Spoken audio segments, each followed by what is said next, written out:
So many of you, and Esther included, you aren't nice enough to yourselves to want to insist on most of your moments being moments of ease and beauty and joy. Because somewhere you picked up along your physical trail this thing that you need to pay some price. And really, when you're calibrating to other humans, the more you sweat and the harder you breathe, the more you are revered as those that are getting out and getting it done. You see, most people aren't understanding that you're calibrating to the energy that creates worlds, and you're masterful in your ability to attract, you see. This is what it's about. All of the answers will come to you. All of them. The thing that is really a helpful thing to acknowledge is that because of resistance, which just means, really, it means difference. It means difference in frequencies. Because of that, when you ask a question, the frequency, the way the question feels and the way the answer feels are very different feelings. Let there be a little distance between, if you let yourself just feel what you're feeling and ask the question and get it out there. You've done the work of the asking, and the answer is already all queued up for you. And then at a time when you are less resistant, you can allow the solution or the answer to come. The frequency of the question and the frequency of the answer, big difference. The frequency of a problem and the frequency of a solution, big difference. And so if you don't expect the answer in the moment of expressing the problem, that's why people feel like their prayers aren't being answered. And we say, pray prayers of appreciation. That puts you right in the receiving mode of everything that you've ever been asking for.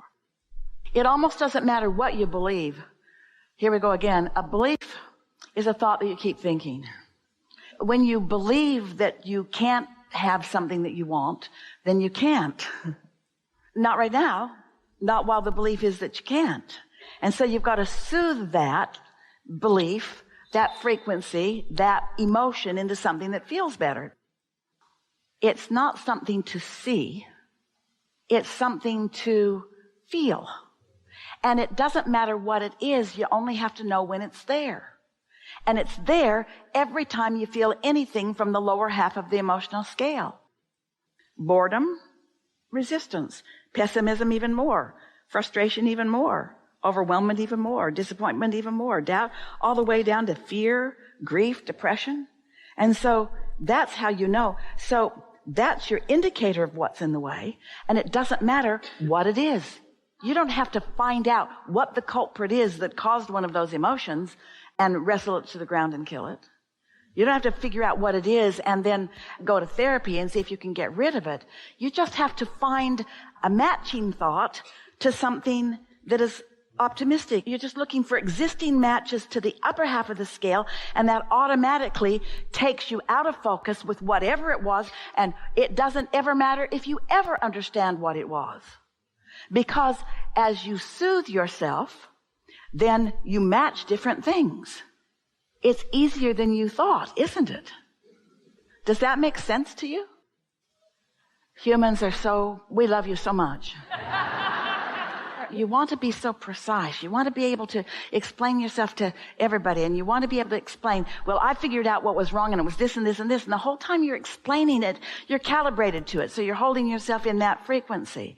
It's like Jerry used to tell the story to Esther that he sat in front of the fireplaces, and the logs in that part of the country were they spit sparks all the time. And when one would get on his sweater, if he brushed it off quickly, not any problem. But if he didn't notice it, then it would burn a hole in his sweater. And it's the same sort of thing. When you've got something that doesn't feel good and you don't do something about it, it becomes more, because the law of attraction makes whatever is active in your vibration more, you see.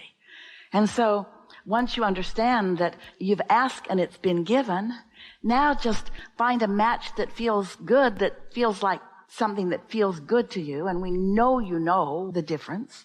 Then you've accomplished a calibration, and then we have something to say to you. Hang on. Let's go into a new room together.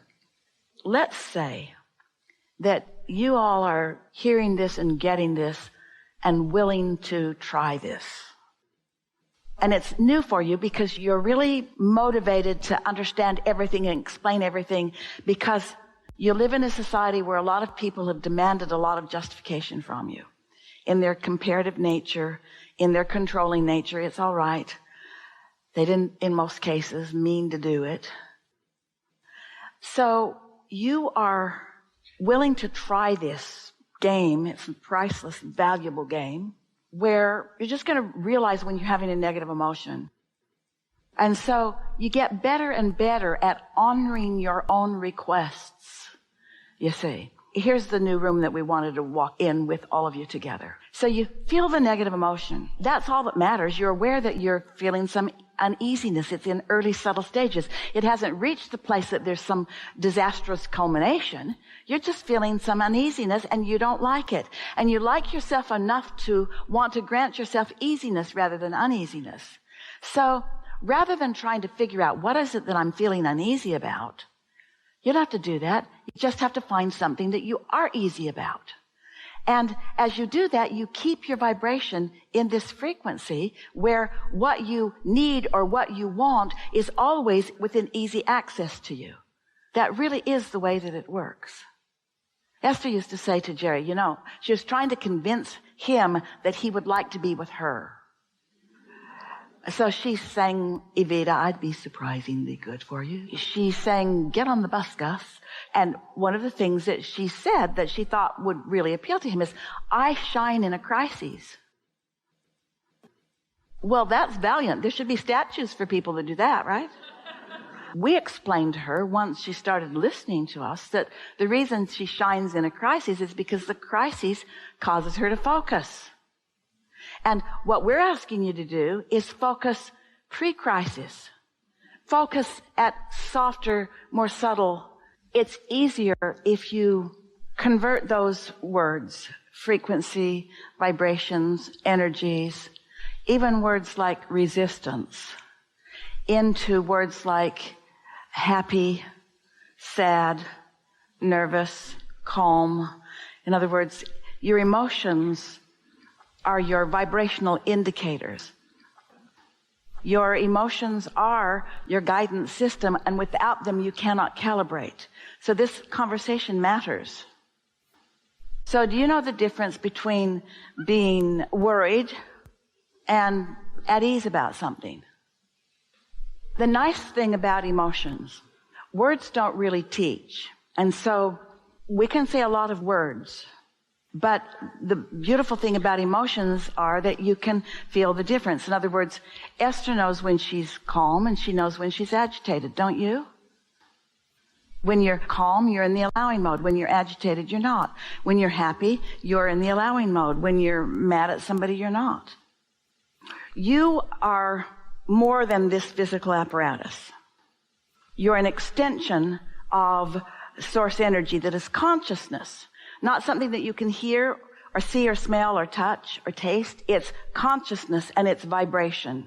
And so this non-physical part of you is perceiving in every moment whatever it is you're perceiving. You're walking down the street. Your inner being is aware that you're walking down the street. Your inner being is aware of your body, of your movement, of what's around you, of what the fragrances in the air are, everything in your environment. Your inner being is aware of that.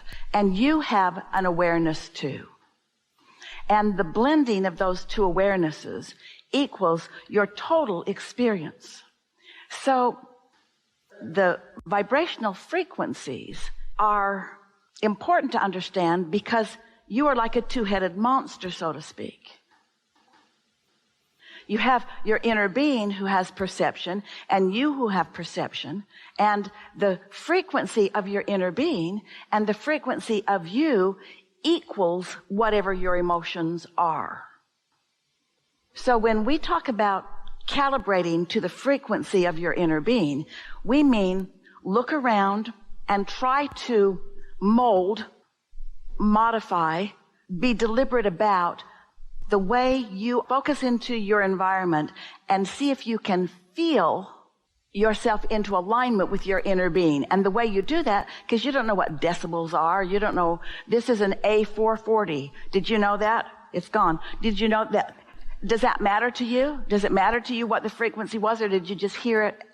In other words, Have you ever tuned a guitar or anything? When you hear someone sing, can you tell if it's in tune or out of tune? Jerry and Esther hired a mariachi band to come to their property to just entertain while they were having a big party. And they hired them one year, and it was magnificent. It thrilled you. The sound of the horns, it thrilled you. And the following year, they hired the same group, the group that came from a high school. But all of the really good musicians had graduated, and now new musicians had come into the mix. And there was one very eager trumpeter who was not on key at all. And so Jerry's walking around with his burritos and his beans and his rice, and he comes over to Esther and he says, "You got to get that horn away from that kid." Because he was not in tune. He was not calibrated. It was really uncomfortable, like negative emotion is uncomfortable. It was really uncomfortable. And so Esther said to him, "Would you like a burrito?" And he said, "I think I'm supposed to be playing." And Esther said, "My husband is insisting that you come with him and have a burrito." And so he went and had a burrito, and then everything was so much better because the discordant thing was not in the mix of it, you see? And so it's like that. You can hear when something's out of whack, and negative emotion means something's out of whack, out of calibration with who you really are and all that you've evolved to the pure positive being that you are, and everything that your life experience in your physical body has brought you to become. What is the frequency of love? What is the frequency of hate? Well, what difference does it make what the frequency is? Don't you know the difference? What is the frequency of gardenia? Because it is a frequency that you are translating into the fragrance of gardenia. What is the frequency of smooth texture or rough texture? What's the frequency of that? Does it matter? Rough, smooth. Does it matter? Aligned, not aligned. Allowing, not allowing. Yeah? So let's just recap here just a little bit. So how was that for you?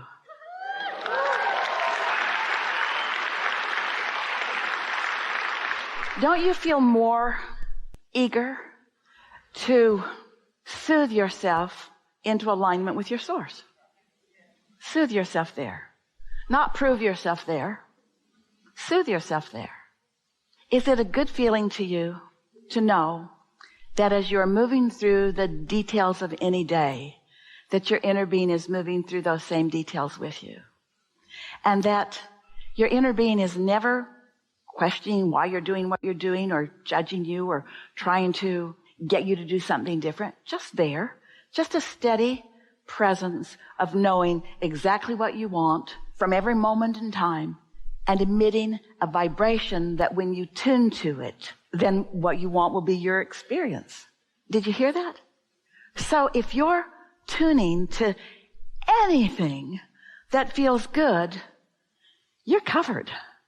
Anything that feels good puts you in the vibrational proximity of the person walking down the street who gives you the information that you were just wondering about.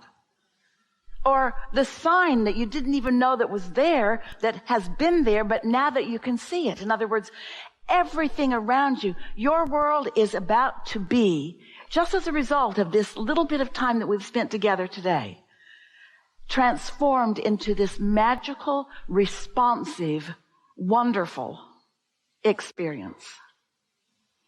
But you got to know how it works, and you got to love yourself into letting yourself experience it. And don't try too hard to explain it to others, except through the clarity of your example.